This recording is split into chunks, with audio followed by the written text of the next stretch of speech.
we'll go back to Jody, right? Yes, sir. All right. What drives you in life? What is your passion?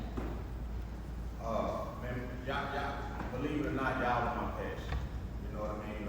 Young men like this, what drives me in life is service and it's showing up in a manner for young men that they can relate to and save from the pitfalls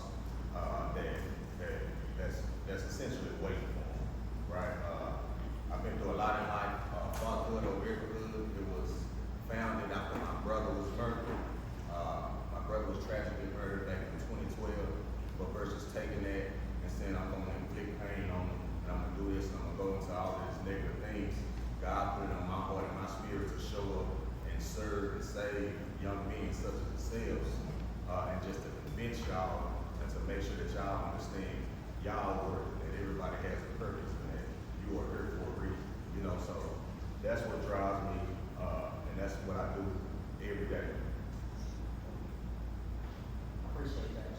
And it sounds pretty awesome. I mean, you started a whole organization because of passion for young men and for you guys. And so that's pretty awesome. We can't wait to hear everything that comes out of it. Behind every passion, there is a drive. And everyone having a different passion, it drives us in different directions. And so, David, what would you say your passion, what drives you? Coach to can you come, Coach? I'm sorry, Coach Tug. I knew I was going to get it correct. Yeah, I'm going to start calling me that. Okay, gotcha. Man, I say what drives me, man, it used to be a lot of things that drive me, but I think I would say what drives me now is my passion, man, to try to strive to be more like Christ, man.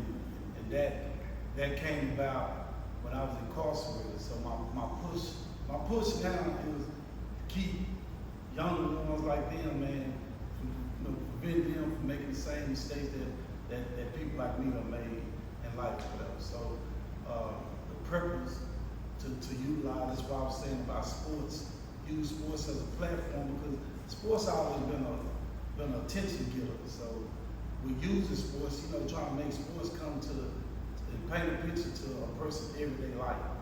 So with them just sitting in there right now, just sitting down looking, it's almost like sitting on the bench watching the game.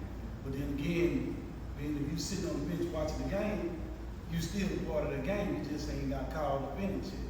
So my purpose and my why now is to prevent these youngsters from making the same mistakes that we made to end up with a situation that we ended up in. Thanks, Coach Tug. Dr. Burke, what drives you? What's your passion like in life? So if someone ever asks me who I am, I tell them my purpose. So I'm a man of principles and values who loves helping people no matter where they are in life. And the reason it's driven like that is because when I was 12 years old, my father was a degenerate individual, and he used to beat on my mom. So we were homeless on the street trying to find somewhere to go. And my mom was talking to everyone and everybody to give us a place to stay, to get away from this man. No one would help us. Nobody would give us a couch, a floor, anything. And when I was that little boy, I said when I get older, I will find a way to help people no matter where they are in life. If I'm capable, I will help them. So that's driven me throughout my life, all the way. So if I found a man on the street or a friend of mine or whatever that I'm capable of helping them, I'm doing that. That's why I created the mentorship program that I did for young men. That's why I try to do as much of this as possible, because I want to make myself available to help people like yourselves who may not have the resources or thought process to help themselves going forward. Dr. Burks, when you say principles, a man of principles and values, Yeah. What do you mean by that? Like I said, with my father, degenerate, right? He didn't have any morals, any principles, anything he stood on. Most people had an influence over him, his family members and all that other stuff, and he just went about life doing whatever, and he tried to teach me the same thing. Case in point, I went to jail for the first time in my life, and it was because I didn't have my license on me. I was in Kentucky, Illinois, got pulled over, I didn't have my license on me, and they pulled me and took me to the jailhouse, right? I'm getting booked in, it's my first time. The only thing they had on me was a piece of paper with my name and social security number on it. Talking about this was at 38 years old. I'd never been in prison. So I was kind of scared. I'm in the room, they locked the door, and as I'm locking the door, they're like, we'll let you make a phone call in a minute. As they lock the door, I'm listening outside, I hear a man say, oh, y'all got my son in here?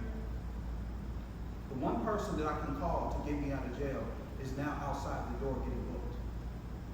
He steps through the door, And his first words were, "Pop your cherry, huh?" Not why are you in here, not what happened, you popped your cherry. This is the type of individual he was. He was happy, smiling that I had popped my cherry and went to jail. This is the type of principles and values he stood on, always teaching me craziness. So I told myself when I got older, I would have to get my own principles, my own values, things that were the opposite of what he was doing. So because if I wanted something different, I was going to have to be way different than him, and all the people around him that were trying to cheat me something else. So that's where it came from. Just seeing a degenerate man who called himself my father showed me things that I definitely should have been doing. I don't know if you guys feel that, but this is already getting like deep. I already got chills over here, right? I want you guys to listen to every word because these are going to be the words somewhere later on in life that's going to like come back into your minds. All right, we'll go to our next panelist. Tyra, you'll tell us what are your passions in life? What drives you? I say I'm passionate about solutions. You know, I like solutions. I like to embrace the good things in life. I'm passionate about trying to provide the better things, the better angle. I like to focus on the other side of the coin. You know, life is it's just so much bad out here that I feel like, you know, someone has to be embracing the good and putting it out there for y'all to see. Just to try to balance out all the bad, you know, that we're exposed to. So I'm just really passionate about like finding solutions to actually, you know, bring forth the good in situations. I love that. And Andrew, what drives you? What's your passion in life? Man, I would say my passion is to create and inspire. So I like to take something, I like to make something out of nothing. I have a lot of ideas. I'm what people will call a visionary. So I think a lot. I think, you know, I try to create a lot of things. And on the other side of that, I have to figure out how to make those things happen because I like to take action. That's what's transformed my life. A lot of people have ideas and they think something and they just sit on it. Or they try to figure out how to perfect it or who can help them with it instead of just putting that foot in and just taking that first step. And so that's what I've done my whole life. It's a slogan that people say, I learned how to swim by jumping off the diving board, but I literally learned how to swim by jumping off the diving board. Like, no message. Like, I used to go to the pool, I jumped off the diving board and learned how to swim because I didn't want to drown. And I treat business the same way. So when we have an idea, I figure out, okay, how can I do this? And I tap into all my resources to make that a thing that I can actually push and live through. So I like creating, coming up with ideas and actually seeing that through. I love that. All right, before we dive into some deep stuff, you guys may already know, but one of the cycles that we're dealing with now is the cycles that come from fatherlessness. Sometimes fathers are there, but they're not there. Some of our panelists may have awesome fathers. I think people who have awesome fathers sometimes still create cycles in life, but today we're going to focus on that fatherlessness and even hurt and some of those things. We're going to dive into that here shortly, but before we do, we're going to start out by asking the panelists, because outside of their passion, they also have hobbies and they have things that they like to do. And we'll start with you, Andrew, and we'll work our way back. What are some things that you take as hobbies or that you like to do personally? Man, so just going back to values, so a couple of my values are having a growth mentality and my health. And so two hobbies that I would say, I work out every morning. I wake up extremely early before the rest of my house. I work out every morning. I have a morning routine. So I would say that's one of my hobbies, that morning routine and sticking to that. So I wake up early. I meditate every morning. I read my Bible out. I journal every morning. I read and then I work out. Man, I kind of lost my train. What was the exact question again? You're on, like, what you do as a hobby? Okay, yeah, so I'm a serial reader, man. I mean, I read books, like, I love reading and just consuming knowledge to help me grow, both personally and in my business. So I would say those are some of my hobbies, man. My morning routine, working out, and definitely reading. I love that. And Dr. Joe, what would you say your, I'm sorry, not Dr. but Uncle Joe. Yeah, I take. You take Rob, maybe that's prophetic, right? Speaking of you. All right, what would you say some of your hobbies or know, that's a crazy question. Reading is one of the hobbies. Reading, it feeds you and it gives you a sense of identity, and it takes you outside of your circumstances and where you are. Reading is the one thing that you can do right there, and it pours into you and it gives you experiences outside of your own. So reading. But other than that, man, I don't have any hobbies. I wake up every day, serving is my hobby. When I say that, it really is. I wake up every day and I think of ways and create ways that I can serve these young men and young women of the community. You know, I got a podcast studio. I forgot to mention that, to where we manage your brand, help you identify your brand, your messaging, work on your self-esteem, and build your platform around that. You know what I mean? We have a clothing line for the young men that we help them create. So my hobby is really from sun up to sundown. If it's not family, some type of working, but that's my work as well. So my hobby is just that's my hobby. You know, serving others. It's not always helping, you know what I mean, because you neglect yourself. But man, my hobby is making sure that I get through to y'all, you know. And I'm thankful for y'all here today, and I want y'all to try, because there's gonna be a lot of people, man. This ain't gonna be the last, and it might be another time, but I really want y'all to take advantage of that time when y'all here and just be really attentive and see if it's just one thing that y'all can leave with, man. You know what I mean? Because the thing that I have is love deposit, and this is a love deposit. The people that's here, they introducing y'all to spirituality and to individuals to come and point to y'all. That is a deposit, right? So I want to make sure that if they deposit and everybody is coming to deposit, that y'all receive and leave with something. You know what I mean? That it grows you, even if it's just an ounce. I want y'all to just be very attentive and just take what y'all back for real.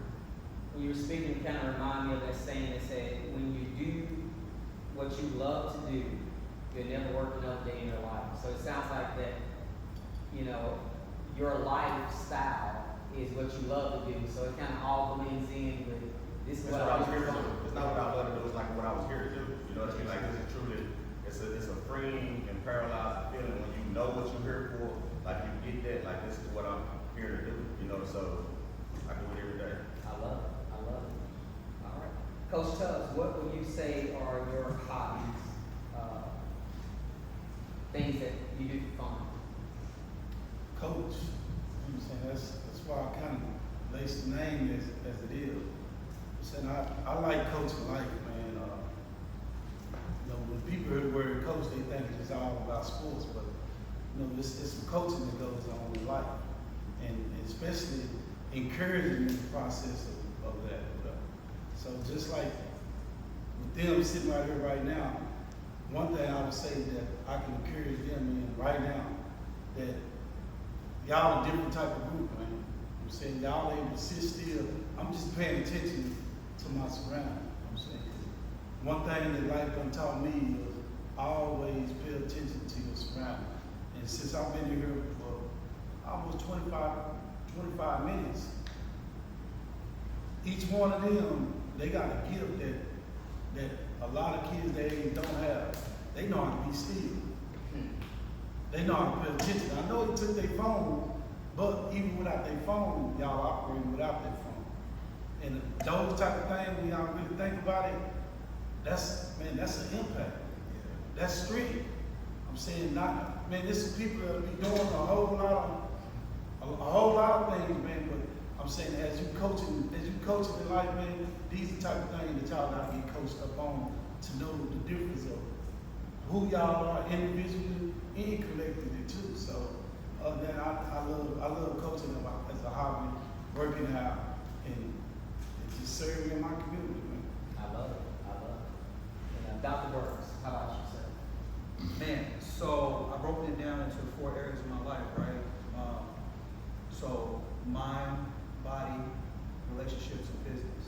So I have fun in all 3 of those, right? So with my mind, I'm always consuming some type of information that helps me out to grow. Me personally as a man, I'm doing that on a daily basis. I do that probably for about an hour and a half, maybe even more. I'm always on YouTube University, just really learning how to grow, right? With my business, I'm playing with AI every day, just trying to see what I can push the limits of it, trying to see what it can do for me. I've created web apps and I've created my own AI myself and all those other things. And it's fun to me because I come from a technical background. I started off taking apart my mom's doggone word processor back in the day. You know what I'm saying? I come from an era when we had typewriters, and I used to have to fix that for my mom, radio, and all this other stuff. So those things, tinkering with technology has always been my thing. With my body, I'm just now learning that, you know, to operate at a high level, I'm going to have to take care of my body a little bit better. So me being older now, I'm trying to figure out what it looks like to take care of my body. So that's becoming fun. Trying to figure out, tinker with my body, trying to figure out what it looks like to be the healthiest I can be. And then the last, relationships, man, that's the best part of my life, right? So me and my sons, we play on Call of Duty, we get on the role-playing server for GC5, or we'll play Fortnite, or we'll get on some other games, or we'll stream together, do that thing together. So like my son goes off to college, I gave him a setup, so like when he goes to college, we'll still be able to stream together and be able to have that connection and do right there. We have movie night every Sunday. I've introduced my children to 90s movies, 80s movies. All of them love it. You know, they love, if it's a Sunday and I forget to do movie night, I'm getting all type of what we're doing, what's going on here, right? Because it's a staple in the home now. And then with the wife, you know, just trying to figure out opportunities to where we can connect all the time together. So I'm trying to give every part of me and everything that's a part of me a piece of me at all times. Like I said, I grew up with that degenerate father. He didn't do those type of things, right? So I coached my son for basketball all the way up until 6th grade. I coached my son for football to a certain point to get him through things. I was there for them in any type of way through girlfriend situations, all that stuff. I try to make myself available to all that, and that's the fun of it, right? Becoming a better father or a better man before my very eyes, being somebody different, and that's the fun, man. Like I do it on all levels. I love that. Thank you guys for sharing that. I want you guys to see that these men are not only entrepreneurs, businessmen, coaches, app creators, but they're also like human. They have their lives, and some of their lives integrate with what they do for a living, and sometimes we do things outside of it. We're not just all about what we do for a living. We're also about what we do for fun and what we do for family. Before we jump right into it, I know we're running a little bit behind, but I wanted to ask you guys if you can briefly tell us what was your relationship like with your father.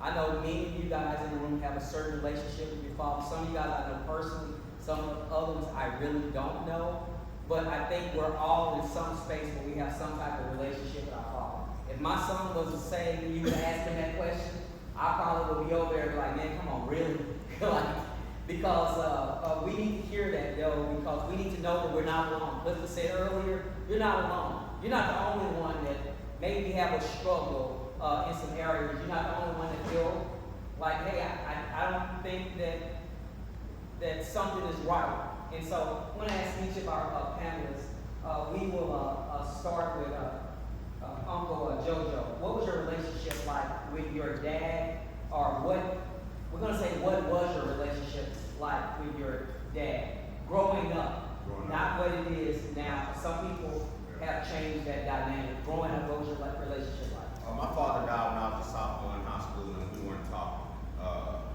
when my father passed. He died when I was a sophomore in high school. I often say I graduated from SCBU, Sophisticated Crack Baby University, right? And before I get to my father, I'm just going to set the stage of who I am and, where I come from. When I say Sophisticated Crack Baby University, that means that my mom smoked crack, shot up dope the whole time she was pregnant with me, right? My mother was actually shooting up a needle in her arm when she went into labor with me. So I came into the world with all kinds of drugs and, just the odds totally against me. You know what I'm saying? So that was my reality when I first came into this world, to a young mother whose life was taken, charity was taken, introducing her to drugs at a young age, right? So walking in, finding needles, hiding her needles, knowing when she's shooting up, all this other kind of stuff, watching her overdose, having to call paramedics, not knowing if she did. This was my childhood, and I had to wake up and I had to go to school. I had a father who wanted to come and get me, my man out of jail, but I told him nah. He came and got me, enrolled me in school over here. I was in the 2nd grade, I caught the bus back. You know what I mean? I didn't grow up, I was kind of raised like a weed. And I'm saying that to say, it was things, I had a good relationship with my father. He was a barber. He got his barber's license in the penitentiary. He would come and get me. I'm Saturday mornings, second, third grade, make me sweep the barbershop. When it got a lawnmower, make me cut grass. And he tried to instill hard work, dignity, look a man in the eye, shake hands. I used to be shy to go and ask for my money after I swept all day. Daddy, go and ask so-and-so for the, I sweep for the, why you gotta go over there and you gotta ask yourself, what are you a man, And one thing about a father, whether you have a father or you don't, one of the key principles of a father is a prophet, right? And a father gives you your identity. You know what I mean? So if you don't have a father, oftentimes you don't have an identity and you questioning who you are, what am I going to be in life, and you go out in the streets to find it. But for me, my father, he died when I was in the 10th grade. I'm thankful for a lot of the lessons that he instilled in me, that he tried, because if he hadn't instilled that in me, I don't know where I would have gotten it from, so. Appreciate you for sharing that. And I want to say this also too, that the dynamic may be sometimes that some people don't even know their fathers, or it may be a stepfather that was in the life, and that's okay, and many times that's a thing of hurt in young men and young women's lives, but it's a reality. We're here to just be like real. Thank you for sharing that your father was there and he was very instrumental in your life, but you also shared the part that upon his passing, there was like this separation. And we'll get back. I want to say this real fast to that, because when my father passed, he used to always tell me, you won't go to the system, you're not going to jail, you're not doing all these things, right? He took me to see Menace to Society. He didn't know what Menace to Society was. He used to take me to the movies after the barbershop, he showed me, and we went in, and once the second brother got killed, my father stood up in the movie and cussed everybody out. He said, why you bring me to see this BS? They programmed you, that's not gonna be you, hit me upside my head, went back, he cussed everybody out. He went and got his money back at the front, give me my money, I'm not paying. He cussed the whole way home. He was that mad when he first saw Menace to Society. Have y'all seen Menace to Society? Okay, boom, don't go watch it, right? But I'm saying that to say his message was, you're not gonna fall in those cracks. When my father died in 10th grade, I ended up getting in trouble my senior year. He was in high school with me, aggravated assault with a deadly weapon, intent to do bodily harm. And now I'm facing 2 to 20 in the penitentiary without my father. Now I got into the system. And now my father not here to guide me. And now the lawyer done railroad. You know what I'm saying? So with that being said, even with me having that foundation or a piece of my father when I got older and he was gone, the absence, with him leaving, it still had a great impact on, the trajectory of my life. It's getting juicy because we're starting to really figure out, it looks like your father was trying or attempting to break cycles without even putting a word on it. He was saying, you're not doing this, because he had seen this cycle of man in the past, maybe even in the family, but he had better hopes for you, like in that area. Yes, sir. And so that's pretty awesome. That's pretty good. All right, Coach Tubbs, what was your relationship like with your father? My relationship with my father, man, was totally different. Growing up in the projects in West Dallas, as time went, it'd be 100 of us around, and we'll be like, your dad stay at home, and out of 100, it was only 2 of us had a dad at the house, right? And I was one of those ones, so I had both parents now. But my dad didn't know how to read, but he knew how to work. So with that, his way of understanding, his way of showing me love, I didn't understand it at those times, because everything he did was aggressive. He talked loud, and everything he did towards me was hard. So I used to think my dad didn't like me. But then too, towards everybody else, I felt like he loved him. It took me till I got to prison to realize when he died, when I was in prison, everything that he taught me started making sense though.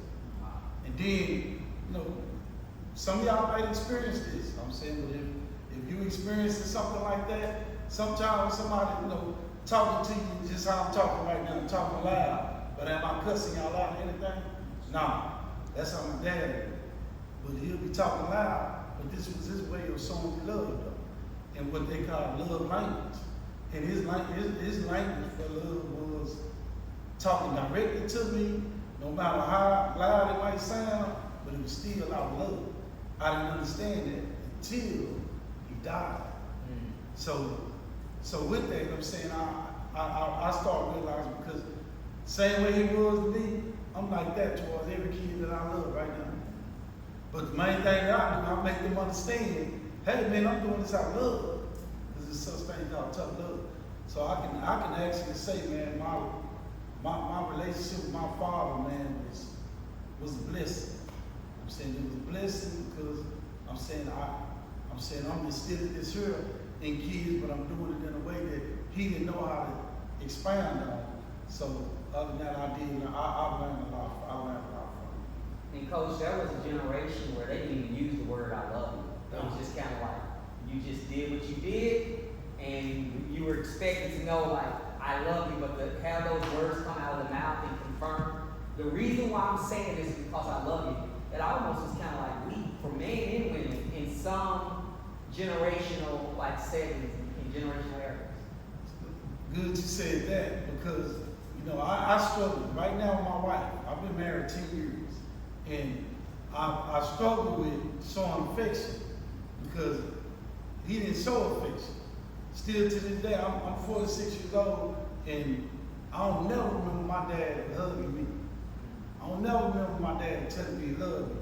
So as I grew and learned and understood, this is how I had to make sense with how he loved me. So me saying that he loved me, I had to understand what love was for me to understand it. And this was after I accepted Christ at the age of 33. That's when I started understanding his love for me was that type of love. So I love that, and I hope you guys got that. Sometimes parents will give you all they have, and when it's a cycle, it goes on to the next generation, and we learn a little bit. And although Coach said he struggled with those things, he's making efforts in those areas, especially coming to Christ. But it won't probably be until the next generation that it catches fire, and it's something that can really go on. And come on. You really need to go ahead and stand up. Yeah. Hey, you meditate on what? I'm trying not to fall asleep. That's it. And so, I appreciate that. Dr. Burks, what was your relationship like with your father? We've heard a little bit already. Tell us something that you hadn't told us already about the father, that you use this specific language, degenerate. Many of the guys don't know what that word means, but we know it's opposite of principles and morals. Expound upon that. What was your relationship like with your father? Can y'all give me a second real quick? Can I give you something for real? Like, remember they was talking about vulnerable earlier? If I get vulnerable with you now, later on, can y'all get vulnerable with me and let me know what's up? Is that good? I didn't meet my real father till I was 31. Alright? When I was 5 years old, the father that I knew up until I was 19, 21 years old, that man beat my real father, threw him out the first floor window, told him never to come back. My real father was my mother's pimp. She was on the street selling her body. When he tested her out and had sex with her, they had me, and chose to stop doing all that and try and have this baby. But he was 21, she was 16, and they knew nothing about getting life together. So whenever she would act a fool, he would put his hands on her. She met this man named Joel. He came in as the savior and threw my father out, my real father. Come to find out, he was just as bad as that man, even worse. I didn't know for the next 11, 12, 13 years of my life, I would watch this man beat on my mom in ways that would put you guys in tears. I'm talking about watching my mother get beat on with pieces of lamps, arm broken, split head. We were at the hospital once a month at least. My mom, we were homeless every 3 months, it seemed like, trying to run from this man, but she could never get away from him. That's what I mean by degenerate. You get what I'm saying? The first father, he got beat up until now because that day, at 5 years old, he had my mother tied to a toilet and he put a plastic bag in my hand and told me to beat her. The other man heard about this, came to save my mother and me. 31 years old, I remember I heard these stories, right? 31 years old, I'm at with my sister. She had a cookout. She was about to get married. We got celebrating. And my uncle at the time, because I thought my father was dead. That's what the degenerate, the father that I knew for about 12 years, that's what he told me. My real father's dead. My uncle sits me aside and said, hey, I think it's old enough for you to find out your real father's alive. You talking about? No, he's alive and he lives in this area somewhere. I'm like, I've been in this area plenty of times in Chicago. Never met him before. I appreciate you telling me, but I don't think I'd meet him. 45 minutes later, I'm at the store getting chips with my sister. Me and my sister used to sell drugs together. All this stuff is going to come into play later on when we talk about some of these deeper questions and everything like that. I'm going to give you these stories. But me and my sister used to sell drugs. So you know how it is when you're on the street, y'all got some type of connection with each other. This man walks up and calls my sister Adrian. That's her real name. We never in my life called her Adrian. We call her by her nickname, Nisi.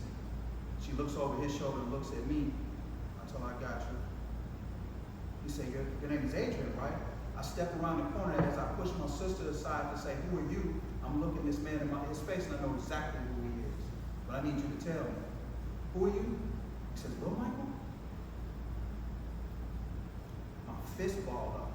Because everything that I heard about this man from when I was a kid rushed to my head. I'm going to mock him right here. Because I got a grandma that put me in church, because I had a mom that put me in church, the one thing in the back of my mind was, listen to him for a second. The man told me, he said, there's two sides to the story. I looked at him with a tear in my eye and said, you got a chance to tell me. He sat down for 2 hours and told me the story. And he told the story from an accountability perspective. What he did and what my mom did. To that day, I've always respected him. And I changed the cycle. That man has been on drugs most of his life. He wanted to meet his grandson and his granddaughter. I told him the only way you're going to have them over this house is if you're not drunk or on crack. He changed his life so he could see his grandkids. That's the type of relationships I have with my father. Yes, I know that my real father loves me because now we've been able to get that connection and everything like that. Joe had some type of love for me. Even to this day, when he calls me, he wants to have that relationship because he's known me as a son all his life. But I can't see myself having a connection with a man who never showed me true love in his entire life. So I have respect for you because you try to be there for me as a man, but I don't have respect for you as a man. That's what happened. That's the vulnerability. That's the relationships I have with my father. Everything that they've done, I've done the opposite because they showed me the way.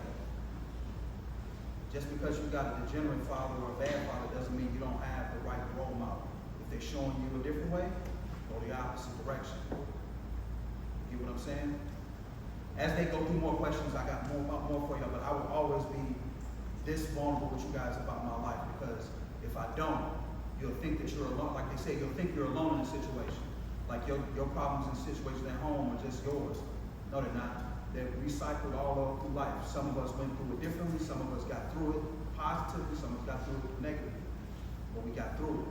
And I know you can too. I'm sorry, I didn't want to take that long. I just had to, because they know I only said something about one father. I didn't talk about the fact that I have, a real father. I had never met him for years until a certain point. So I had to make sure that we set the ground rules on that so that when we go forward talking about all the other stuff, the breaking cycles, that they understand there was cycles that had to break on both sides. From two men. The cycle of me as a man, my dad's character is in me. It's in the DNA. It's who I am, who he is. And then I had a man that I grew up with, and I had his influence on me. So there's two degenerate men in my life that had to break the cycle of thinking and actions and all this other stuff to become the man I am right now. So I had twice as much on my heart and my mind to try and break through, let alone one day. So it's just I have to get that first, that ground right there, so that when we go forward, they understand what I had to break through to get to where I am now. I love that. I'm sorry, I ain't even want to go that far in that thing. I didn't want to take none of y'all time, bro. Y'all good on time? Yeah. All right, Clifton, if we could get like our panelists like just a bottle of water, that would be awesome. And so we see already like this different dynamics of fatherhood, and I'm sure it'll get even more different even as we go down, because every story is different. Your story with your father is different than anyone's story here, and but we want to say again, like, you're not wrong, and there's no excuse. There's no, you can't say, hey, I'm this way or I'm like this because of my father. Like, people can overcome and break cycles. All right. So, Tyron, what was your relationship like with your father growing up? Not now, because we know now is great, I think. But I'm not gonna say that. But just so you can relate with these young people, what was your relationship like with your father growing up? I'll say my father, he did the best he can and could, based off what he knew. I didn't see that until like later on in life. But I grew up super rebellious. My father was he from the South, and he was raised in a very unorthodox way, meaning like not normal. His father kind of sounded like his father, you know, as far as like abusive, drug abuse, alcohol abuse, not really implementing good structure inside his life. So it led for my dad to pretty much be just like a lot of these guys who sell these streets, just, you know, strung out, walking up and down these streets in La La Land. I think I was born in 87. I believe around about 83, 84, he was in the mental institution because he literally lost his mind. And through that process, that's when he found God. And he became a pastor right here in South Dallas. So I've always, my dad was like literally like a work in progress, putting his best foot forward, not really knowing how to. So with that, you know, it kind of, he was one of them guys that was just like very, very like hyped up and adamant about the Lord. And he was only like that just because what he'd been through previously. So he was like just on fire to the point where it was very annoying to me. Because you were rebellious. Because I was rebellious, and I wanted to be like all the other kids. Yeah. You know what I'm saying? I didn't want a pastor as a father, especially like his type of pastor, just because, like I said, he was learning as he was teaching. So everything was extreme. You know, we couldn't really have conversations that existed outside the Word. Everything that I came to him with, it went right to the Word of God. And that get very annoying with a kid when you really don't understand the Word of God. And then on top of that, it's like when you just want to hear like a regular answer from a man to man. You don't want to hear about the Word. But he literally had nothing else to give me.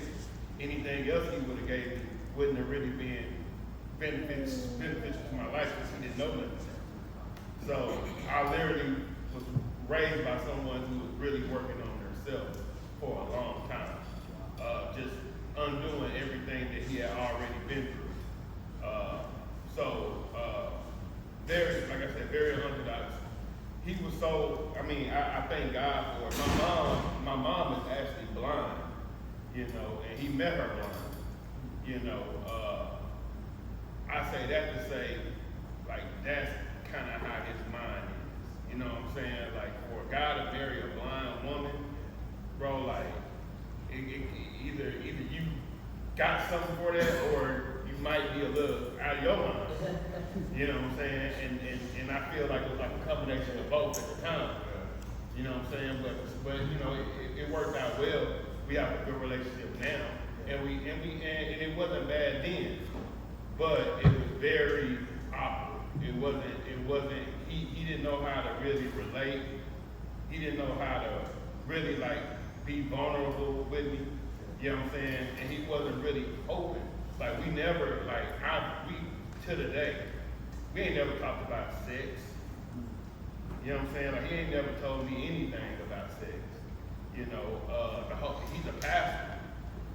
you know what I'm saying? When it comes to like he said, the I love you and stuff like that, I get that from the perspective of him sitting there in front of the church talking to them, telling them, hey, I love everyone. But when it comes to me and him, he's not like, son, I love you. But I understand that he just don't have that in him. You know, but what it does for me, it makes me be very intentional with telling people I love them. You know what I'm saying? And I feel like that's how it is with fathers, bro. Like if you don't have a father, I'm not gonna say like don't think that you're abnormal or you missing a whole lot out of life. It would be great if he was there, but at the same time, everyone here with the Father, we're all doing what we seen good, and we're trying not to do what we didn't like. So, you know, some of the greatest fathers today are kids or adults who grew up with no father, and they're being conscious to make sure they're the best father because they had no father. You see what I'm saying? So, like, don't think just because you don't have your father around, you're not learning from your father. Entirely piggyback off of that because sometimes there are men that are around, and to be honest, sometimes there's some women that do things that fathers should have done. I learned how to fish from a lady in my neighborhood. I don't think that's gender specific that a father's supposed to do this, but there's people around that we can learn certain things from all the time that we can take into our next chapter of life. So like you said, don't think we're missing the whole entire world when the father's not there. Sometimes there's a coach or there is a teacher or a counselor that steps in and says, you won't do that today. Or a pastor, no, not you. Or, hey, I love you. And so those things are real, thank you for bringing that up. And just to piggyback, I was listening to Jay-Z speak on it too, with his father, you know, and it's the same thing. He said that things don't happen to you, it happens for you. You know, and that's the thing. Like I said, it'll be good if you had them in your life, but at the same time, that's what's shaping your life at the same time. Yeah. All right, Andrew, how about yourself? What was your relationship like with your father growing up? Man, so young, I'm the baby of 3 kids. And so I know my dad, you know, to be a hustler. My dad had a beaver shop in Oak Cliff when I was a kid. Y'all don't even know what beaver is. You know what I'm saying? They coming back. Oh yeah. Hey, he said they coming back. I'm gonna get one. So my dad had a beaver shop, so I knew him, you know, to be an entrepreneur all the time. That's all I remember. I seen my first pound of weed in there. He was selling weed out of there. He was selling beavers. And so our interaction was the same thing. Like, you know what I'm saying? I would clean up around, you know what I'm saying, the beaver shop, things like that. He kind of put me on the entrepreneurship. And then him and my mom got divorced when I was in the 4th grade. And that was the end of our relationship. You know, I remember never spending the night with my dad again. That's something that I always remember. After he left the house, I never stayed the night with him. I never went to his house. He never picked us up and took us out. He would always make promises, but he would never fulfill those promises. And kind of like Pastor Brandon said, so that led me to be the best father that I could be. You know what I'm saying? I'm there for my kids every single day. I hustle all day, I come home. You know what I'm saying? I'm there for them every single day. And they know that that's important for me to be there for them. You know, and then when I was in maybe 9th grade, my mom ended up dating a guy who ended up being my stepfather. They got married. And he was in the military, so he came in strict off the bat. You know what I'm saying? So I went 5 years fatherless with my mom working 2 jobs, going to school, trying to get her degree, being raised by my siblings in the streets. And then this guy comes in telling us that we need to be in before the street lights come on. He's like, nigga, who is you? You know what I'm saying? And so it was an instant rebellious mindset against him. He ended up being a good dude, but in the end, he was never there. He was in the army, so he was deployed. He was overseas for a long period of time. When he got out the military, he took a job in Nebraska, so he wasn't home again. And so when he was there, it was just discipline, and not necessarily love. You know, and so that kind of plays a big part into who I am. So from my actual father, I took the entrepreneurship, completely ran with it. And then for my stepfather, you know, like I try not to be so hard on discipline because it's like, you know, it's not always good to lead that way with kids, you know what I'm saying? Because they need some type of vulnerability, they need some type of love. And so it's, you know, I kind of got mixed emotions when it comes to the two. But yeah, that was kind of my upbringing, man. That's pretty awesome. You guys see, this right here, this panel is a representation of everything that's going on out here. Like, this is real life stuff. We're going to go through like some questions now. Make sure you guys are ready to ask questions at the end. I'm going to ask the panel certain questions. We're going to start with Andrew because he mentioned something, the difference between, I'm going to call it discipline and discipleship. Discipline is actually teaching and how those things go along. Because sometimes, only time someone will talk to us is when we're being corrected. We're going to start off with this question. Define fatherhood. In your own words, what is the purpose of a father? If you were to put, what is the purpose of a father in a couple sentences, what would you say the purpose of a father is? You guys make sure you're listening very carefully. And this is going to be different and have a different twist on everything. Let's start with Andrew. The purpose of a father. I think the purpose of a father is to instill values, you know, and lead his family, and be a man, and show up as a man. And my definition of a man is somebody who understands their responsibilities and accepts them, whether they like it or not. And so, like he mentioned values, you know, and principles. So I think a man is supposed to show up and lead with what he does. You know what I'm saying? Lead by example. That's what a man should do. And the only way you can lead is if you have a path that you follow, and that comes from principles and values. So I think a man should have principles and values that he follows, and that way he can also teach. I love that. And you mentioned earlier about that line between discipline and kind of just being there to disciple or to train a child. When do you think that discipline or correction to make someone better is appropriate versus when there is a time where we just need to just bring a word of correction? When is that? I think when you go through teaching those values and principles, you can discipline when they fall off that course. You know, but if you never taught the values and principles of what should be happening, you can't just come in with discipline. You can discipline when they fall off track, but if you never show them how to stay on track, then how can you discipline? Right. And so that's kind of how I see it. And it seems like that teaching before we get to the strict discipline or whatever that may look like can also be made with patience. So before we ever get to me telling you, you didn't do this right, you can't do this right, then I'm going to show you patience first for a long time before we may not even ever get to the part. I had a daughter where I never had to say anything. I just had to schedule to give her with me once every 5 years. Like she never did enough to like do to warrant that. But I like that there is a difference between those two, and it's something to really think about because I know there's some people in the room, myself even involved, included, is that my parents never really talked to me unless it was just like I was in trouble.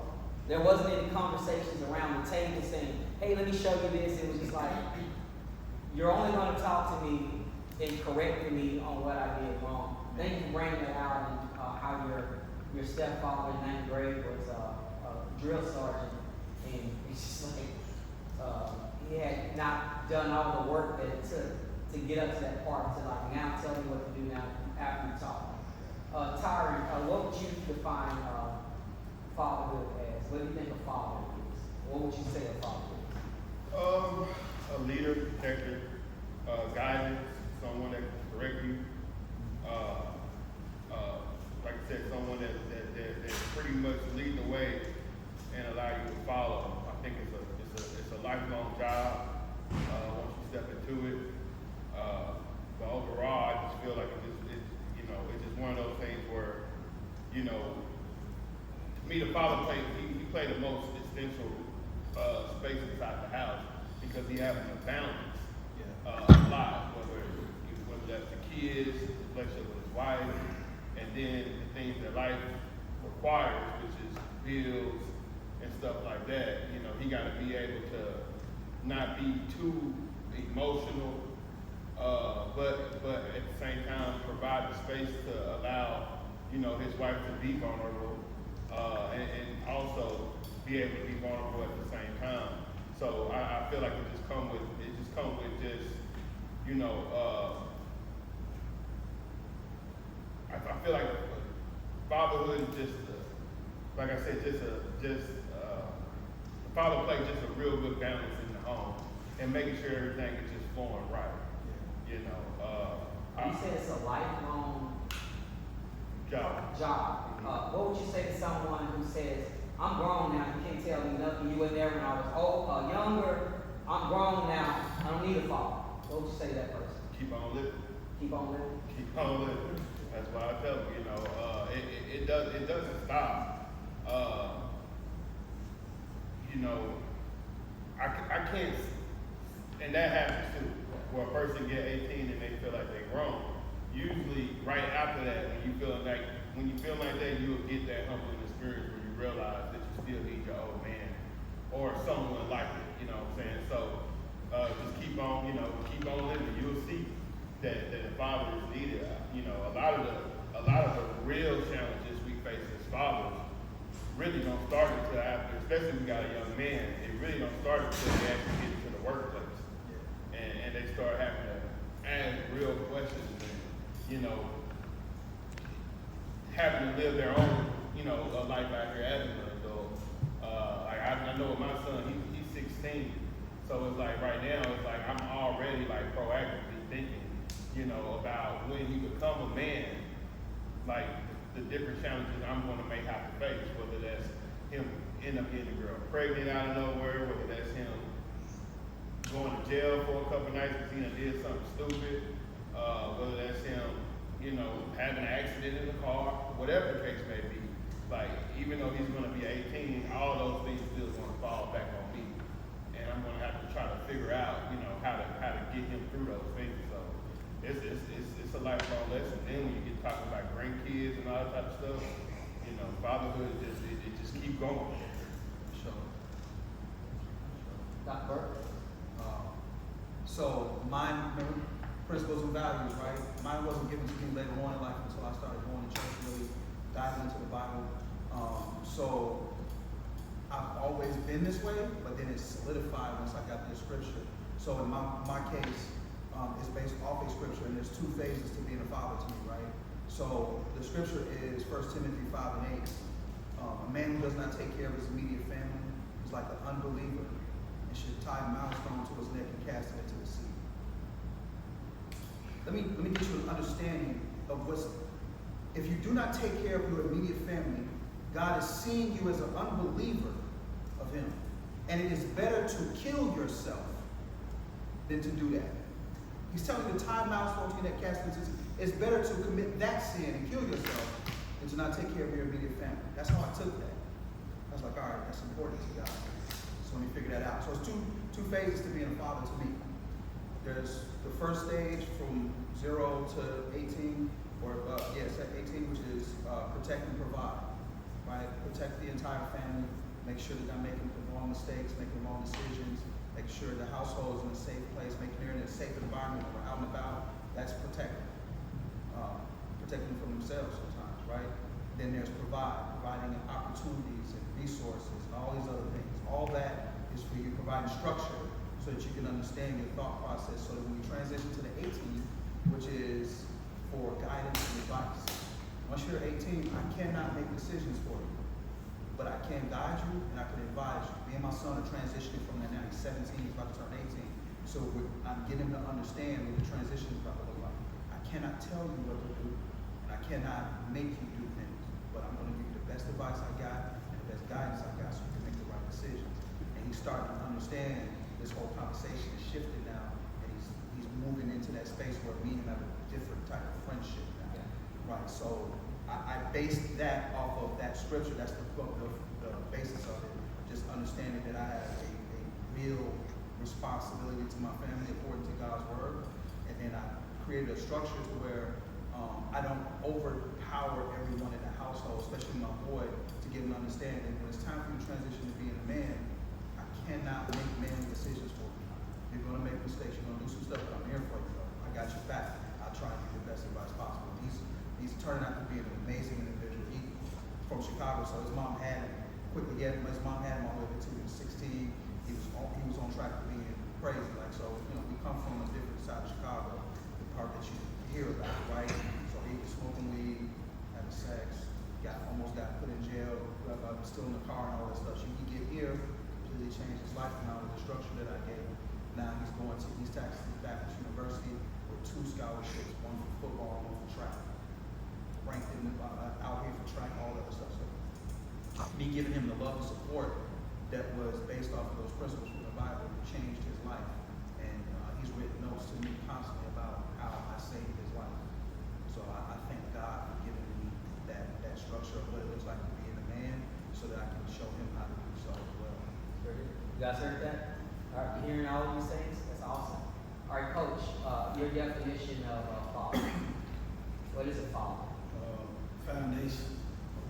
It's foundations, standards that, set the standard for what manhood should be. So that's my song, because I'm saying they kind of broke it down in their own way. That sums it up in the way I had it in mind. So then I know JoJo gonna go for God. So it's foundational for me. Setting that standard, foundation, principle, the structure, all of those beautiful good things. All right. When it comes to fatherhood, I try to keep it like the P's to help me, and to prove it the P's, and it's a few other P's. Like I said earlier, a priest, at the central of fatherhood is a priest. If you have a father, if you don't have a father, if you have a father figure, y'all getting father characteristics here today, and that's gonna break it down for you, right? But I feel like a father is a priest.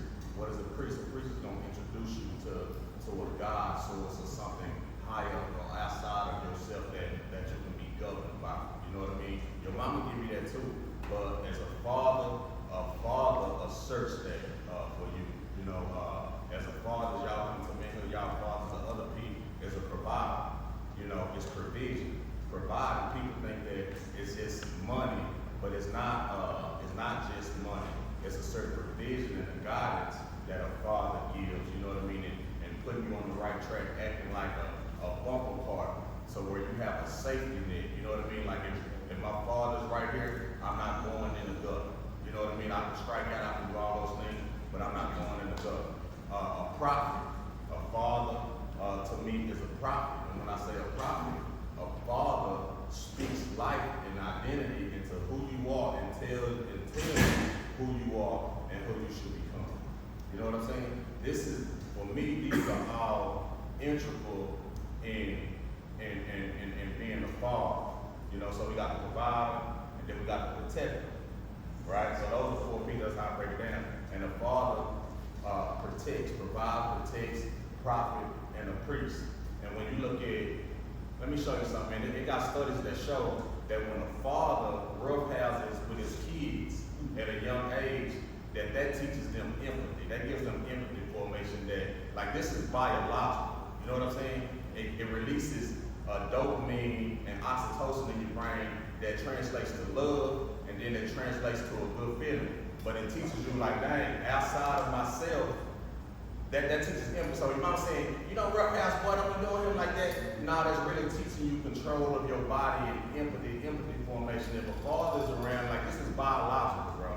If a father's around, you're gonna go into puberty at a different time versus if your father is not involved in your life. So it's things that we try to understand in the physical, but these are biological factors that we can't hide from. So and each of us, and I know we got clothes and we probably gonna get everything, but each of us, we talked about fatherhood, and some of it was good. But if you heard Tubbs said, I had a father, but he can say he loved me. I had to learn and process and digest certain things, but it still had an impact on his marriage and how he showed up for his wife today. This is long lasting. You know what I mean? no matter what your relationship is out there with y'all fathers, man, good, bad, or indifferent, that's gonna always be your father. And those biological factors that I just explained is gonna tie you to, so it is a lifelong journey. When I talk about fatherhood, man, you know, this is our brand. I got a brand for y'all too, but this, y'all tell me, y'all feeling it or not? My shirt, this our shirt, man. Is it lame? Is it, you know, what is it? You know what I'm saying? Y'all rocking? But this the brand, right?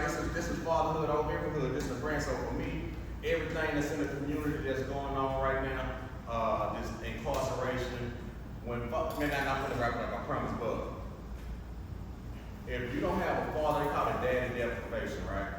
And the difference between it with boys and girls, if I don't have a father, if I don't have all these things, this identity and all these things I'm searching for, me and we act out. You know what I mean? If you got daddy deprivation as a young girl, you act in. So you'll see a young girl cut herself, she'll starve herself, she'll do all these harms to herself because of the biological factors I just explained. But when young men, when we daddy deprived, we gonna act out. That's what you see, this drill, shooting, gang bang, and all this other kind of stuff. You know what I mean? So these are real, man, I just really wish we could dig in. I wanna put something else, like, this can't be no one-time thing. You know what I mean? I don't like to come and see and talk and leave and da da da da. You know what I mean? I wanna see what we can really do, because I feel like y'all did a lot of listening to us. You know what I mean? But I wanna hear from y'all. You know what I'm saying? Are y'all able or open to speaking to, you know, and bringing up what y'all need help with, you know what I mean, and what y'all struggling with, you know what I mean? So, and but fatherhood, for me, it's the rock, it's essential, man, and it's what it is. And y'all getting a piece of that right now from these men, you know, so it's not just fatherhood or fathers, it's father figures as well, and coaches like too. I want to talk about that rough house real quick, man. It's, what you said is absolutely true. So We me and all my got boys, an hour on our face. Bro, because I'm thinking about- It's so fun. my wife used to look at me crazy, bro. From 6 months all the way to now, we always been on rough houses. Like 6 months, Yeah. on them across the bed and everything. To this day, I got a 13-year-old and an 18-year-old. You never know when we might attack each other in the house and get on some crazy. Like they'll attack me on some like ganging up on me. Like I be sitting there watching TV and I look at them rushing at me like, oh, here we go. And then we get on it, but it's something that we do. Like even look, I can go in the room in the middle, and that relationship that you're talking about, I can go in the room at 10 o'clock at night with my 18-year-old, my 17-year-old is in bed. I'll walk up on him, he'll open his arms and hug me and kiss me on my cheek and say, I love you too. He knows what I'm coming in there for. Like I need love from you right now. He's not afraid to say I love you. He's not afraid to kiss me on my cheek. In public, when he graduated and everything, like he walked up to me, kissed me on my cheek and said, thank you, Dad. So I created that through that, what she was talking about, that early on, showing that love and everything like that. So that's why when you said, I was smiling like, man, I did create And that. I know I'm in a wheelchair and I thought on a forehead, you know what I mean? Oh, really? I know I'm in a wheelchair, man, I'll push you off. Keep talking, I'm gonna push you down these Don't think stairs, because you what know, I'm saying? you got that, okay, We like, gotta get this work too, you know what I mean? So that's something that'll never stop us for. oh man, that's so fun. I would agree that we definitely have to run this back again. Because I think this is like, it's profound. Like I'm hearing some stuff that even is impacting my life from like these men. And I agree with you also too. It'd be good for us to open it up to these young men. I'm gonna give you guys like a quick. You got 1 minute, Yep. and we're gonna start from Coach. If I was to ask you, what do you do with hurt? What do you do with hurt? Because there may be a young man that's dealing with some hurt that they hadn't told anybody about. What do you do with hurt? How do you process that? How do you live with that? Get over that? Whatever you do with it, give us some advice on it. Well, it'll be, it's kind of nutshell, man. I'll say my biggest hurt was getting locked up for 15 years, man. And my mama and them coming to visit me, and you see them for a little bit, then they have to leave. So all that built up hurt, the pain I had experienced through that, and I'm saying me, speaking of when I didn't know how to deal with it, man, what he was speaking of a while ago, I acted out. I felt like fighting and doing things like that would numb the hurt that I had inside. But I know y'all probably keep hearing me saying this here, But what actually changed my life and made an impact on my life when I gave my life to Christ, man. And that's when I learned through being in that Bible, understanding what God wants for me and what God wants me to do. Man, is to be able not to keep that hurt inside, to be able to express it and not expressing it in no bad way. So I have to learn how to express it by telling or sharing with other people what my hurt may feel like, what my hurt might even thought of, stuff like that. So with that, man, I just would say, man, be transparent. As they were saying a while ago, be vulnerable. Express your hurt. Talk that hurt out. Because if you don't talk it out, you're going to be hurting yourself inside. I love that.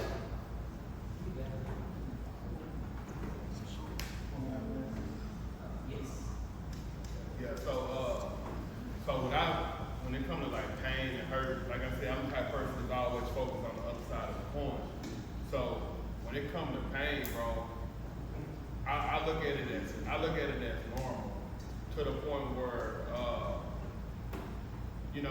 I heard a saying a while ago that said that pain is just an indication that you're still alive. If you're not in pain, that means you're literally dead, like physically. You know what I'm saying? Like everybody's going through pain, bro. Everybody's going through hurt. Like I said, it's literally just an indication that you're still alive.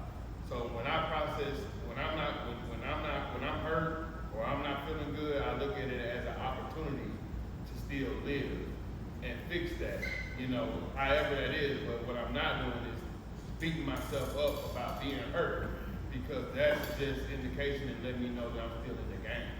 And as long as I'm in the game, I got action. So I'm cool with hurt. I'm cool with pain. I look at it from a different angle. Hurt and pain is actually an opportunity. Man, I deal with hurt by emotional awareness. Getting to know myself and figuring out, why do I feel this way? Why did this hurt my feelings? Or what triggered me? Like what's going on in my mind where this situation actually triggered me? And this is something that I tell my boys. Like a lot of people, act out or do things out of character because they don't have emotional awareness. They don't know how to identify their emotions, therefore they don't know how to deal with it. And this hit me hard, man. And some of y'all might be able to deal with this. I see a lot of people what they call crashing out right now about women. And so a long time ago, man, my son's 13 now, but when he was a lot younger, man, I used to be a player, girls over here, girls over there. And I was living with my son's mom. Like we were dating, and then she cheated on me. I didn't know how to take that. You know what I'm saying? Like I cried. You know what I'm saying? I was 20. I was like 23, 24 years old. Like I cried. Like I was like, damn, she cheated on me. She done flipped the coin. And then that messed me up, man, to the point where I took some time where I went off the grid. You know what I'm saying? This is when I got into reading. This is when I got into the word. You know what I'm saying? Because I said, man, why did this mess me up like this? So I had to dig deep, spend some time alone, and get that emotional awareness so I can get over that. But I would just say, getting to know yourself, man, digging deep into that emotional awareness. Why do you feel the way you feel, and being able to identify that. And that'll allow you to be able to express it as well. I know y'all saw me start crying myself off the hurt, right? You ain't never gonna figure it out. It's gonna hurt for a long time, bro, because of different things that hurt you. My mom passed away 3 years ago, right? And then a year into that, I had to figure out what it looks like to be a boy without his mom. Like the only woman in this world that will love you unconditionally is now gone. I still deal with what that feels like, 48 years old. I ain't even finished dealing with what it feels like to not have a real father in the house, or to deal with it feels like for my mom abandoning me when I was 17 years old, kicking me out on the street. Like I don't even know how to deal with that yet, let alone she's gone. Or the problems I have with my wife, or the problems I'm having with my daughter right now. different levels of pain that I gotta deal with. I'm still trying to figure it out, what it looks like to be a man nowadays. So don't ever think you're gonna figure it out, bro. It's never a figure out thing. It's a consistent working on trying to put the pieces together so you can be the type of dude you wanna be. This ain't fake, bro. This is real stuff. Like, I have to deal with it one by one, trying to put myself together, trying to figure out what dealing with hurt looks like. So I gotta lean back on my principles, lean back on some Bible scriptures and all that stuff, trying to get through a day and still be a man. And still be a man. We're not talking about, this don't change my responsibility as a man. I gotta deal with this hurt, and people are still looking to me provide, protect, and all these other things. And there's nobody out there truly, a lot of times, that care, except for these situations right here, we in these little pockets where men are coming together. There's not a lot of people that's gonna care what you're going through. As a man, all they tell you is to shut up, suck it up, and be a man. We heard it all our lives. Stop crying, be a man, stop being a punk. So we didn't know how to deal with our feelings until it got older and it got too late. But no, it's never gonna stop, bro. You just gotta learn how to get through it some type of way, right? Because we're gonna keep going. Yeah. Man, hurt. I told y'all, child of an addict, hiding the needles, that was our fight. Y'all think that's hurt, right? I told y'all I founded my organization, Fatherhood Over Everyhood, after my brother was murdered. That's hurt, right? That's what I want y'all to. Everybody got different talents, everyone has different experiences, everybody has a different purpose and a calling on their life. You know what I mean? Sometimes hurt and pain is what signifies of where you need to be served and where you need to be showing up if you look at it from not a victim standpoint. But I'm gonna ask y'all to do this, man, and I'm gonna do it one time. I want y'all to repeat after me. Can y'all do that? Can I get that for y'all? Everybody, I want y'all to say, just because I buried doesn't mean that it's dead. Just because I buried doesn't mean that it's dead. So what I'm saying is, whatever your hurt is, whatever your experience is, just because you don't talk about it, just because you process it, just because you bury it and think and try to think it away, and sometimes our pain, it hurts so much that we will try to push it to the side and think it away and we forget about it. You know what I mean? I got stuff in my childhood right now that comes to me after I'm having a conversation that I done buried, right? But when you do that, it doesn't die. It's a seed that's planted deep within you in your subconscious. You know what I mean? And it controls how you act, how you treat yourself, what you think you deserve. You know what I mean? All that other kind of stuff. So I'm saying that to say, whatever pain that you do have, the thing that you have to do is learn how to identify it and really talk about it and bring it out. And that's what frees you from the pain. You know what I'm saying? Young man, I want you to think about, and we're going to end here in the next less than 10 minutes or so.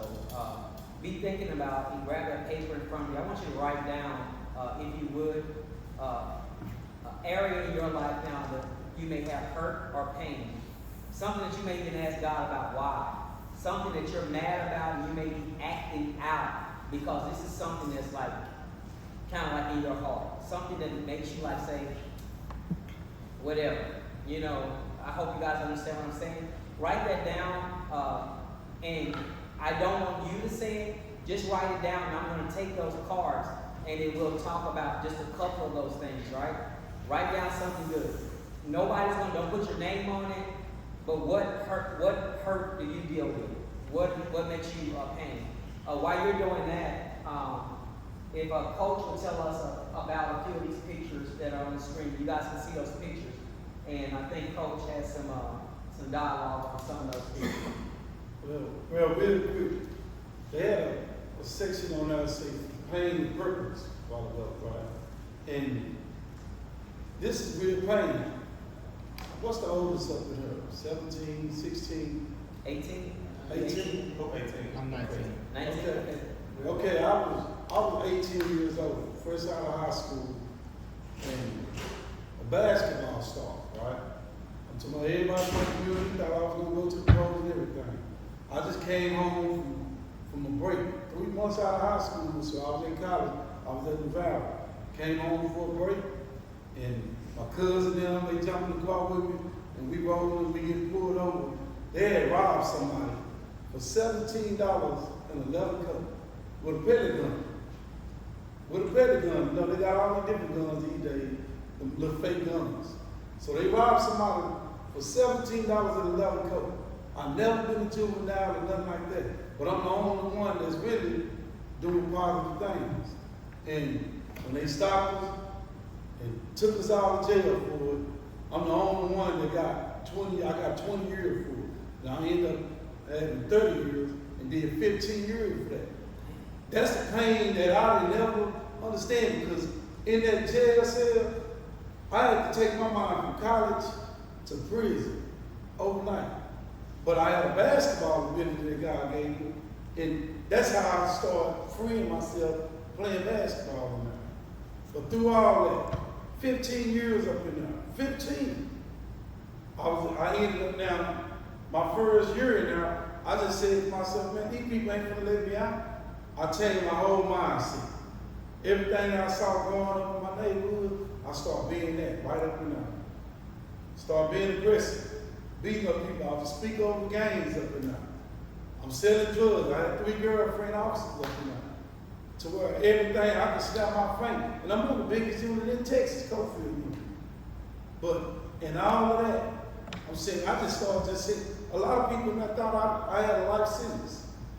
But I did have a lot of time, but then again, I saw a glimpse of hope. A guy started leading me to church, went to Bible study one day, and the dude told me in Bible study that I reminded him of Saul. Because he said the leadership that I have, I was using it in a bad way. He said I was killing Christians because I'm doing what's wrong instead of what's right. But then again, it was a little bit more deeper than that, but just to speed it up a little bit, just the way that dude saw me, because he saw me, he was said like he was nice. And he was told to come to me and speak to me, but he was scared that I was going to do something to him. One thing I know, my mom and them been raising me up to be that type of person. I ain't never shot nobody, I ain't never killed nobody. But this how the dude looked at me though. And in that process of somebody telling me they looked at me as something that I know I wasn't, it started making me say to myself, I gotta do way better than that. In November the 2nd, 2013, I accepted Christ in prison. And when I accepted Christ in prison, I stopped doing everything up in there. And then I got on my knees and prayed for God to send me a wife. I didn't want no girlfriend, I needed a wife. Because I felt like a wife gonna make me better. Say in Proverbs 18:22, man, to find a wife, find a good thing. And find favor. I found a good thing. After them 2, I know it was April 2nd, 2014. My wife today wrote me. April 4th, I got the letter. So I prayed on the 2nd, I got the letter on the 4th. 2 days after. And that ended up being my wife, right there. Right there. She came to visit me. My aunt came to visit me. The picture y'all see my hands up, on that first picture, that was the day I got out. Because I told myself, man, I done gave my all to games. Man, I'm gonna give my all to God and see how that feels. And I just asked God, man, if you for real, let me out there. Man, 2015, my first parole. I'm to my first parole. I was on the faith-based wing. I didn't change that. They freed me June 5th, 2015, my first parole, man. I'm on parole right now. After I leave here, I gotta go to my parole office and get permission to go somewhere. But right now, I got out and I waved my hand up. I made my uncle them stop the car so I can get out. But on another picture, I had some grass. Because you don't get to feel grass in prison. You see barbed wire, hard walls, and concrete. That's all you get to see. That's right there when I got out and I raised my hand up, my cousin took that picture. Man, I just broke down crying because I had been praying for God for the last 3 years. Man, just to make me cry. I had got so hard up and I hadn't even cried in years. I just wanted to cry. And that day, I finally said some truth. And it be little small thing. When I see one of the kids that I'm coaching make a basket, I said some truth. I cry like no other person cry. Yeah, I can still be hard, but then again, that day right there, man, I gained freedom, but I gained freedom before I got out of prison when I accepted Christ. I'm telling y'all this will work for me. Can't tell you what'll work for you. But I'm saying I have to get vulnerable, I have to get transparent, I have to throw it all out. And I'm happy married right now. I've been out 10 years now. My own organization, 6 basketball teams. We call them stars. Y'all have probably seen us come over and play with all the different colors on our. We look like hot Cheetos, they say. But, and all that to say, I done adopted 4 kids. I don't have no kids of my own. I done adopted 4 kids. By doing this here, in your heart, you don't want nobody to go the way that you went before. So you want to start doing things to save them. I got 1 at 14, 1 at 16, 1 at 17, now 2 at 16, and 1 is 18. Now one of them mine. But now they mine because this is where they feel safer. And I love them like no other. And a whole bunch of others that don't stay with me, they mine too. So I'm saying, man, in doing this here, man, this stuff can happen to anybody. Even though no matter how far you go down, man, God always got his hands on you. You gotta trust that. You gotta trust it. So I just want to just share that in the midst. That's it. That one picture I want to show my organization picture. I thought that was a home run. But we take the kids to camp, and then I'm seeing kids accepting Christ. I'm seeing kids accepting Christ. I do the youth Bible study and stuff like that with them. But I'm saying to see that I'm pouring some positive in somebody versus some negative, this is what impacts me daily, man. So really, you brothers get up here and say the things that they saying, they point to me too. But this stuff can happen to anybody, anywhere, anytime. But I have to be redeemed because, man, just to get locked up on something I didn't do, I could have killed myself for anything. And right now, I'm still on parole for, and this happened when I was 18, 19 years old. And I got to get permission to go where I want to go. So, other than that, guess what? I'm free, I'm happy, I don't regret nothing that I've been through. I'm proud of it, and then I'm saying, I'm glad God sent me through that. Because it taught me something about life that I would have got if I would continue on living life. Appreciate that. I messed up so long. Coach, thank you for being vulnerable. Man, bro. Yeah, I appreciate that. Like, Doctor has something to say before he speaks. What really impresses me is that I'm learning something about all of these men that I never would have ever imagined. Like, you can't know a person until they share their story and they open up. Each of these guys are like genius in their own ways, like their lifestyle and where they come from. I've heard some stuff today that's been beautiful, like so super awesome. I'm going to encourage you guys again, be vulnerable. Write down something in an area that causes like hurt in your life. Do not put your name on it, but write down something that you feel hurt about. And then a doctor has something to say to Dr. Burks. I want to thank you for telling the story, because as you were saying it, I misled them to think that I didn't have a positive father or that I was doing right the whole time. Right? Because I didn't tell no part of the story where I was like really out there doing bad. I misled y'all to think that all of this going the opposite of my dad, that I didn't do nothing wrong. Y'all know Vaughn? Come on, bro. Yeah. Y'all remember? Y'all know Dirk? I feel a deep resentment in my heart for y'all generation because I feel like I created y'all. I created Vaughn, I created Dirk, all of them. So I grew up during my bad years on 67th and King Drive. Anybody know where that's at? That's the heart of what? Where's 64th at? 63rd. That's O Block. My my sister went with Von's father when she was a young kid. I was BD back in the day. I was part of all of that. The Wabash building, 6220 in Michigan, the Calumet building where Von and them dad lived at before they tore it down. I was part of all of that. I was BDN. I was in the streets gangbang. We created O Block. We created that mentality over there. Robbing, selling drugs, the whole deal. And when all of us left, whether if it was in jail or anything like that, we left the block to some kids that all they saw was us on straight crash mode all the time. And it went downhill from there. I feel a deep resentment because I built that environment that y'all are taught, that everybody like, yo, man, that's what I want to be like. I wasn't always good, bro. My dad, I was looking at what I could have done differently, but yeah, I created O Block with a bunch of people. All the beatings that started it. There was about 45 of us. I created that environment with them. How people were scared to come on our block.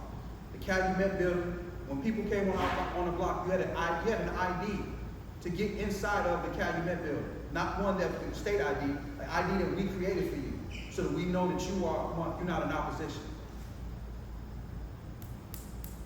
So that's why I work with kids now, because I feel responsible for the environment that you doggone glorify.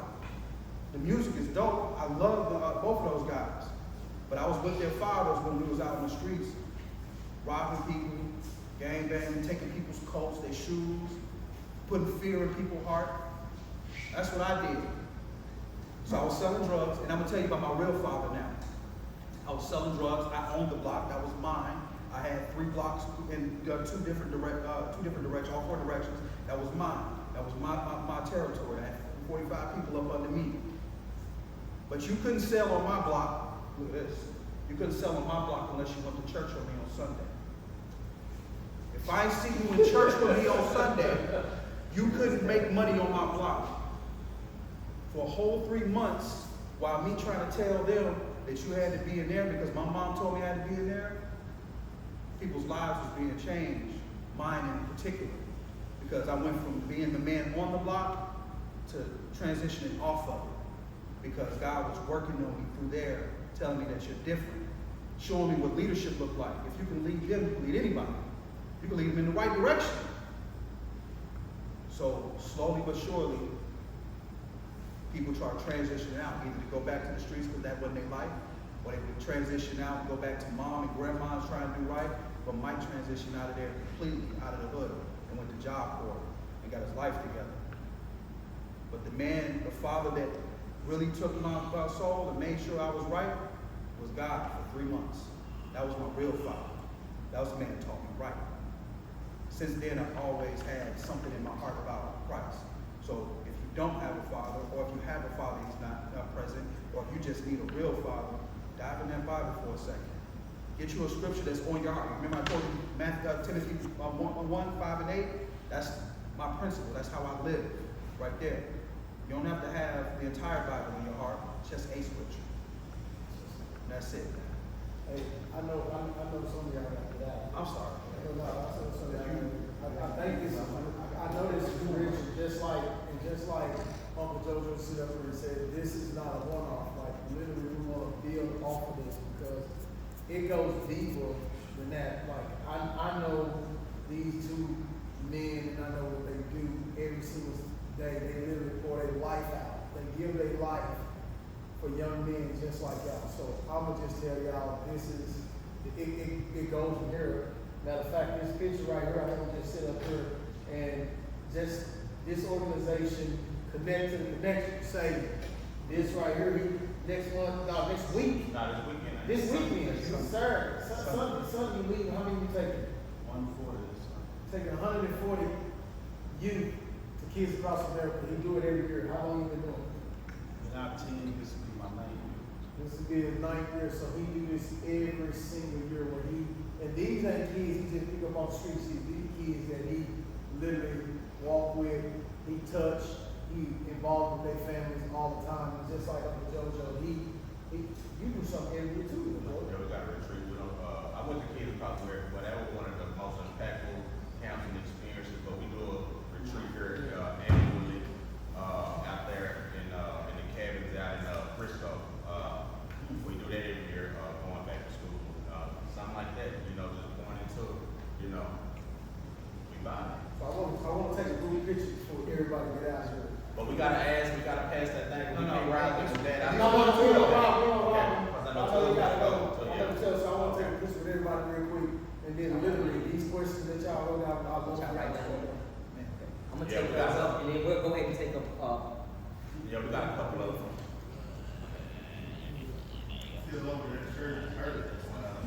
Yeah. Mix it all up. That's why I have to stand up. you write down anything, y'all write down anything? Any motion? No.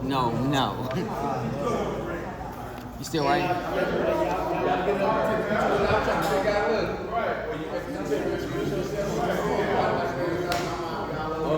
What's like anything that Come on.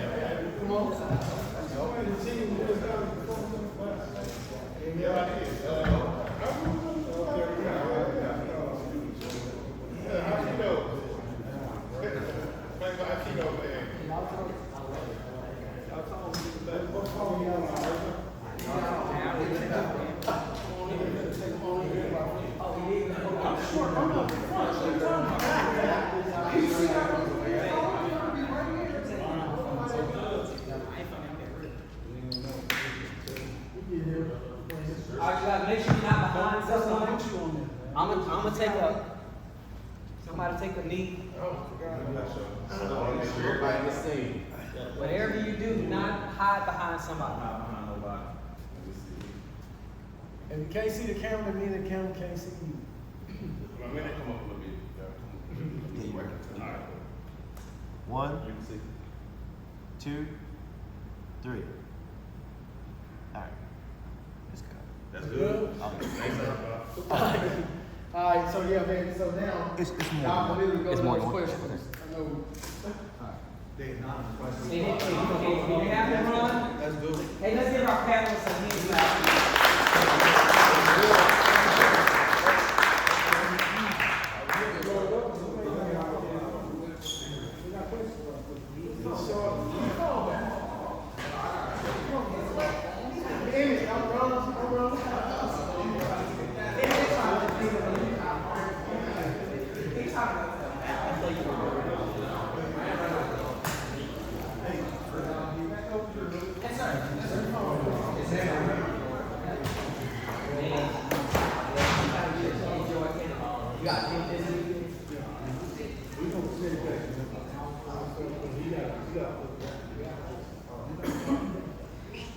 All right.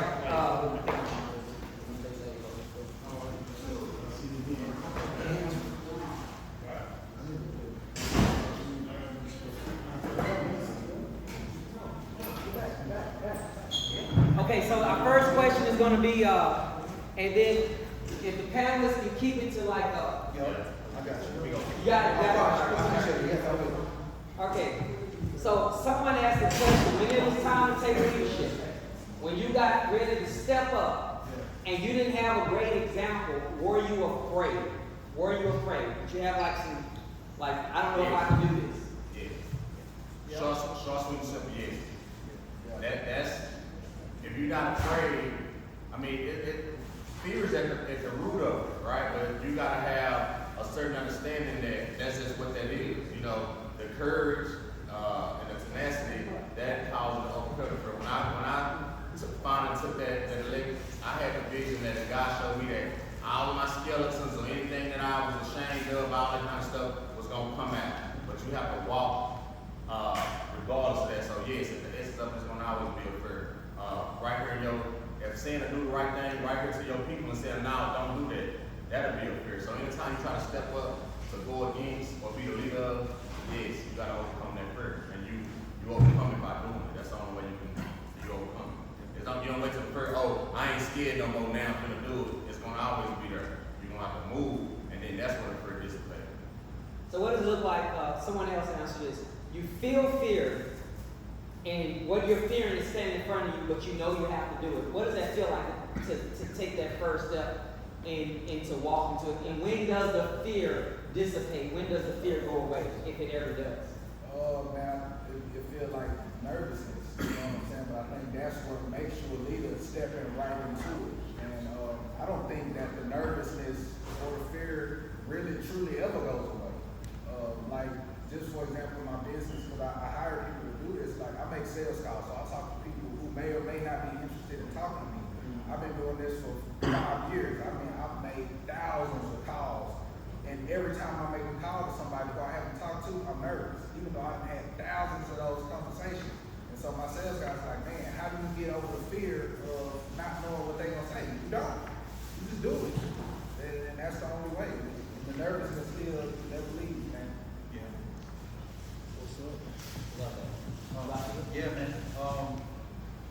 Stepping into that fear almost feels like I'm in the place where I'm supposed to be, right? Because on the other side of fear is like they say is your purpose, and you start feeling that feeling like, okay, this is where I'm supposed to be.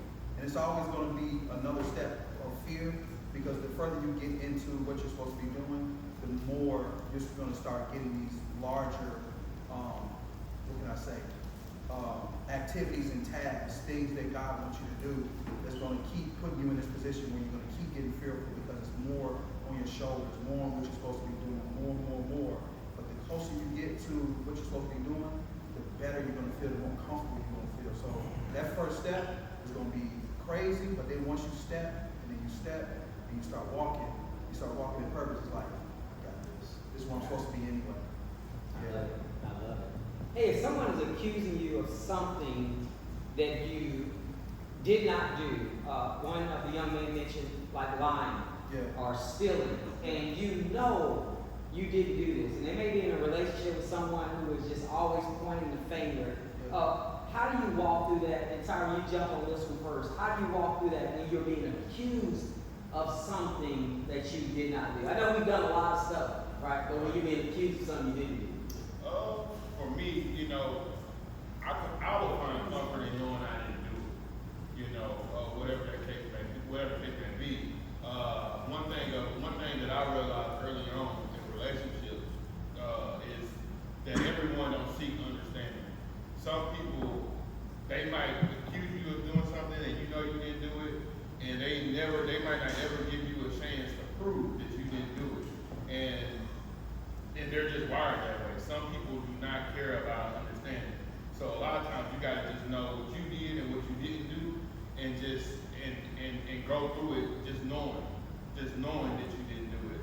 Because you might not even get an opportunity to rest your case or to say your side, to be able to be proven, you know, innocent in that situation. So yeah. Anyone else?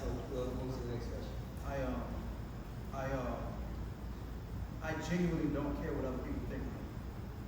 Like, I don't at all. So you having some type of, like, I did something to you or I did something wrong, I don't care what you think. Because truthfully, in the end, when we all stand before God, you can't tell them that you did something because that person did. Because God didn't ask you why you did something, why they did something, He asked why you did it. So I can't account for the way you think, the way you act, or none of that stuff. So it really doesn't bother me. So if you feel like I did something, that's your opinion. I have nothing to do with that. If it doesn't affect me physically, financially, or anything like that, man, there's only two things you can do. You can get out of my life, and you can change your thought process. Like, I genuinely don't care what people think. And that's how you gotta be sometimes, because if you care what other people think, then they'll fashion every part of you, and you'll start walking around here in fear of what someone else is feeling about your purpose and your path. Man, forget them. Live your life. Make your own mistakes. Learn from your own mistakes and go forward. Someone asked this question here. If you've ever questioned God, like something happened in your life, maybe you lost a parent, or you lost a child, or you lost a job, something where you really just questioned God, how did you deal with a loss and it was so deep that you said, God, why? What? Excuse me, I don't know. I had a 1:30 call scheduled. I'm product manager for Head Honcho America. what's up, know them, all that, we got a movement, so we on the call. And, I didn't mention that earlier, but I'm still here, right? But when he said that, not only did I question God, excuse my French, when my brother was murdered, I said, F God. You know what I mean? I didn't want to hear nothing about God. When God talked to me, I told him, F you. You know, like literally this was in my heart and this is what came out of my mouth. And I got so far away from God when my brother was murdered, you know what I'm saying? And because I felt it, and my brother was murdered by people who carried or who attempted to carry his casket at the funeral, right? So I said, F God, all that kind of stuff. And you know what that led me to? Depression. That led me to isolation from my family.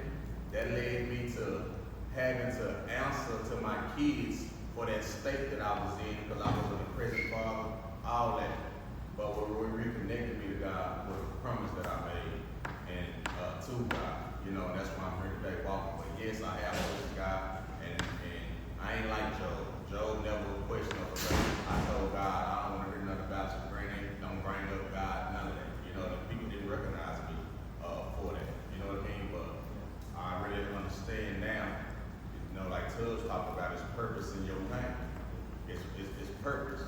When I understood that if I put God off in that pain right now I'm here talking to y'all today. Hopefully it goes further, but now I'm servicing and I challenge that. So yes, I have questioned God, and I said, F God, I wrote it down. I did all that. I wanted God to know, you know. So yes, I have said it. I have questioned God. Somebody else chime in on that, because I know we've all been there like this sometimes. You mad at God for something. Man, for me, I had an older sister. My sister committed suicide, and that was my ace boom. Like my older sister, and my sister was a lesbian. She was a tomboy, so like my sister used to beat niggas up for me. Like my sister was for real, you know. And I lost my sister, and when she committed suicide, I got the call. You know what I'm saying? Her girlfriend called. Well, her girlfriend was in the street crying. Gave the neighbor my phone number, and they called me. And it was like 5 in the morning. We had been working all night. I was retired. We worked the food truck. We got 12 hours. I got home 6 a.m. I took a shower. I laid down. 6:15, I got a call, and they said, "Man, your sister killed herself." I couldn't believe it. Like I'm in shock. And we got there, and the only thing I could think is like, God, why? Why didn't she call? Why didn't she say something to me? Why didn't she? Why? And I constantly question that. And this is in 2018, and I still question God for that. I accept God in my life, and He showed up a lot every day for me. And I'm still a follower of Christ. But if I'm just being honest and completely vulnerable with y'all, I still ask that question: Why? Why didn't she say nothing? Like, I had no inclination that my sister would do something like this. And I still question God for that to this day. I haven't gotten an answer. I don't hold it against it now. I got deeper in my faith because He continues to show up in other places of my life constantly. But I still question that, man. Thank you for being vulnerable on that, because all the times, these men are being real. Some of the stuff I'm hearing, I'm like, Andrew, what? But you know what? I think Job went through that same thing. When things happened, he had a lot of like, God, why am I going through this? And he went through chapters and chapters, probably years, of going through things before God spoke. And the truth of the matter is, some of the things, you guys, we won't find out until we get like to the other side. So it's just, but the other question is, so it's crazy. Who was that? JoJo and Andrew. Man, so man, just so y'all know, that's why you two cats right here, I think you weren't around when I was talking about this yesterday. Just sincere. That's what I'm saying right here with you. I'm glad God is allowing us to speak. So when I was growing up, and this was when I was, I'm 43, so this was when I was 17 years old in high school. My best friend, we ran together just like you two right here. We was inseparable. Nobody wanted to listen to nothing. My best friend was shot and killed on Skillman or stealing in a dealing back in the day. Got shot in the head and in the chest by some cats that he ran the streets with. And so when he was shot and killed, it was like a lot, my life just died with him. It wasn't until probably 9 years after his death, I questioned God. Like literally, I wasn't raised in the church. When we was little, we went to church, but didn't go to church. When I literally questioned God from that time on for almost 9 years. So that was until I was almost 26 years old. I'm talking about I question. And so it's real. And that's why I'm glad that Andrew can be vulnerable before you, because the simple fact is that's his sister. You know what I mean? You talk with me. I listened to all y'all stories. I learned a lot, you know what I mean, about, man, I done met Andrew for a minute. So I learned a lot about Dr. Burton. Me and him didn't know each other for over a year or so. You know what I mean? But at the same time, y'all, I pray that y'all are getting all of this, because it is impactful. You might not get it today, but I just ask that y'all don't wait until something happens for y'all to even start thinking. Yeah. My relationship with God is, I've been back and forth for a very long time, so I still respect him, and I fear him and what he could do in my life. But I'm like, until you reveal to me what you did and why you did it, me and you can't really talk. We can't do a lot with each other. Like I talk to God in a very different way than most people do. Like, man, until you start revealing to me this purpose and what you did, bro, I'm gonna pray to you. I'm gonna fear you. I'm gonna do what's required. But man, me and your relationship is on rocks. Taking my mom, taking my auntie, taking all these other people from my life, taking my daughters away from me, and they're still living, but they don't want to mess with me. Like whatever you're doing, man, reveal the purpose in some type of way so I can understand that you're on my side. Until then, I'm gonna pray to you, because I need your help. But talk to me the right way. And I kind of had that conversation with, yeah, man, it's okay. It's okay to question the purpose, because that means y'all got a relationship. The moment you stop talking to him, you don't have a relationship. The moment you stop talking to God in any type of way, you don't have a relationship no more. But you tell, hey man, I need you to tell me what's up. What's going on here? That's a relationship. If I had any friendship with these guys and they called me or text me and said something crazy, I'd have to go, hey man, what you on? What are you texting me talking about that for? So why would I talk to God any other way than I would? You know what I'm saying? You say you want a relationship, I gotta ask, what you on, man? You took my mother early. What kind of stuff is that? So yeah, man, I don't know, we gone. Yeah, it's having your own relationship with God, bro. And the Bible talks about that, having your own personal relationship with God. Whatever that looks like with you and him, y'all gotta have it, but whatever that relationship, at least have one. Like at least have it, so that you can have some type of covering, and he understands that you acknowledge him and stuff like that. But if you don't, things can get even more difficult. I know people who don't have God, don't believe in him, all this other. And things get very specific, different for them. And I thank God that I know him some type of way, man. Just to chime in on that too, I feel like that why God situation is very, that's common. We all want to get to a point where we're questioning why. Especially when you lose someone. I was ever since I've been like intentionally working in this space, especially here in South Dallas, bro. I mean, I leave with like this guilt, bro. Like I do the same thing. Like I hit SFA all the way to Dallas, and I get on that freeway, but I got other ways I can go home. I can go down Martin King, I hop on 30, you know what I'm saying, to go home. But honestly, the only reason why I haven't really been exiting, I've been taking that way for so long, because I live with guilt of not like going to go see my granny, because she live in the same neighborhood, bro. And I know the circumstances over there. I got a cousin, and I'm gonna bring it back to what I'm saying. I got a cousin where I've known for like the last few years that he could randomly be outside the side of the street asking for money. He might be toe down, you know what I'm saying? And his cousin in particular, he always had a real hard life. Like